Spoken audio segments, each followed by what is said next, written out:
Alright, so in this video we're going to talk about checks. So I'll show you here. I have the checks, so I'm going to compare this type of checks here in US if you compare it with Argentina, for instance, and I think the rest of Latin America, maybe Europe, is the same thing. So for instance, the main thing that you have to take care is you don't have to give anybody your account number. So the routing number is fine because it's something that is generic, for a bank. But the account number, you cannot give it to anybody. So the problem that you're going to have is there are many people, there are many scammers that they're going to send you maybe a fake check, or maybe they are going to use your numbers, to pay someone else with your bank account, and that will cause some issues.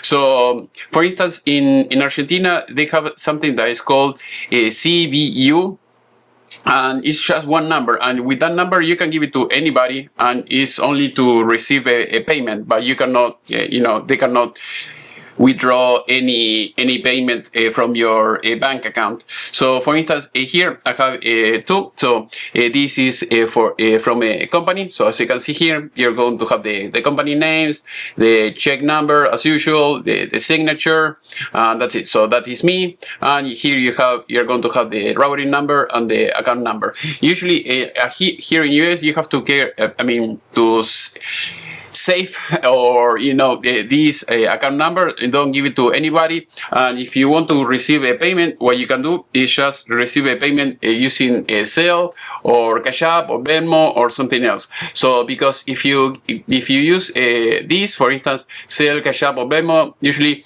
you're going to use your email or cell phone number, and you're going to link it with your account. So when you receive a payment, you can use that, and that's it. There is no risk that someone is going to steal your balance or anything like that. But with this, that is the problem that you're going to have. So I was talking with the bank,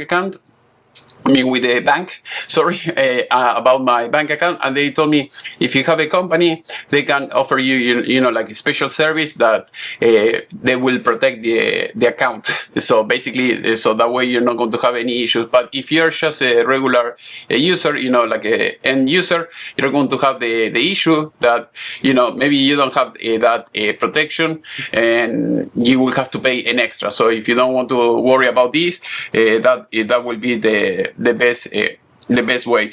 The problem that you're going to have is sometimes here in US you're going to have like elderly people. They don't know how to use the cell phone. They have a flip phone or something like that, and they are going to pay you cash, or they are going to pay you with a check. In that case, okay, there is no other way.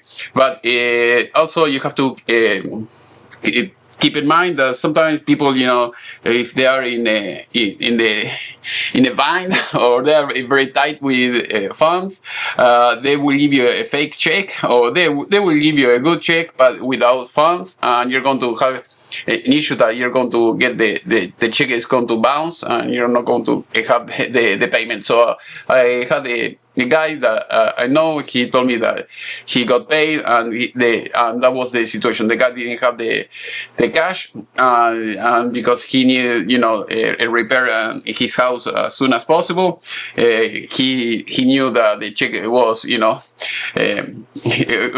it wasn't not a fake check, but it had no balance or anything like that. So the check bounced, and the problem that you're going to have is many banks, they're going to charge you a fee for a bounce check. So sometimes it's $20, $30, so it depends on the bank. Some banks, they will not charge you anything, but you don't want to have that risk. So in my case, I prefer to receive most of my payments using the previous method that I just told you before, and that will be the best bet.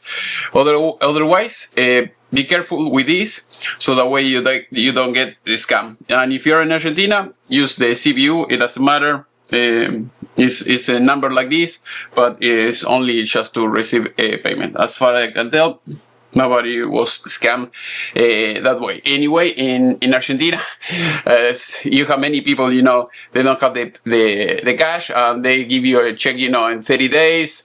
To be deposit in 30 days or 45 or something like that, and then you have the risk, that you're going to get a check without the funds, and you're going to have a bounce check. So that is the problem. So hopefully this video was useful. If you have any question, please let me know in the section below. And if you want to keep learning about finances, economics, and everything, you can go to my playlist. And if you want to learn every time I upload the video, you can go to the WhatsApp group. Thank you for watching, and see you next time.